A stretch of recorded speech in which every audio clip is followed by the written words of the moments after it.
కోతులను వేటాడేటప్పుడు వేటగాళ్ళు ఏం చేస్తారంటే ఒక కూజాలో వేడి వేడి వేరుశనక్కాయల్ని పల్లీల్ని తీసి అందులో వేస్తారు. ఆ వాసనకి కోతులన్నీ కూడా వచ్చి ఏం చేస్తాయనంటే ఆ కూజాలో చేతులు పెడతాయి. కూజా యొక్క మౌత్ ఎంత చిన్నగా ఉంటుంది అంటే ఎగ్జాక్ట్గా దాని ఫిస్ట్ అందులో నుంచి బయటికి లాగకుండా అయితే ఎలా ఉంటుందో దాని ఎగ్జాక్ట్ ఫిట్ అయ్యేటట్టు అలా ఉంటుంది అన్నట్టు.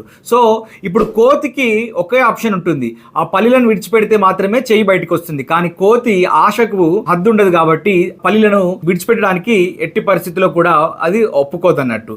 అప్పుడు వేటగాడు ఏం చేస్తాడు అని అంటే తన దగ్గర ఉన్నటువంటి వలను తీసి వాటి మీద వేసి పడుతుంటాడు. ఇది మంకీస్ ట్రాప్. మనం కూడా మన జీవితంలో ఏం చేస్తాము అని అంటే ఒక ట్రాప్లో ఇరుక్కుంటాము. మనకు సంబంధం లేని విషయాల్లో మనము వేలు పెడతాము, మనకు సంబంధం లేని విషయాల్ని మనకు అంటించుకుంటాము. కానీ దాంట్లో నుంచి మనం బయటికి రావడానికి అస్సలు ఇష్టపడము. జీవితం అంటే ఒకటే మిత్రులారా, గుర్తుపెట్టుకోండి, మనకు సంబంధించిన విషయం కాని దాన్ని, చెత్తను, పనికిరాని దాన్ని విడిపించుకొని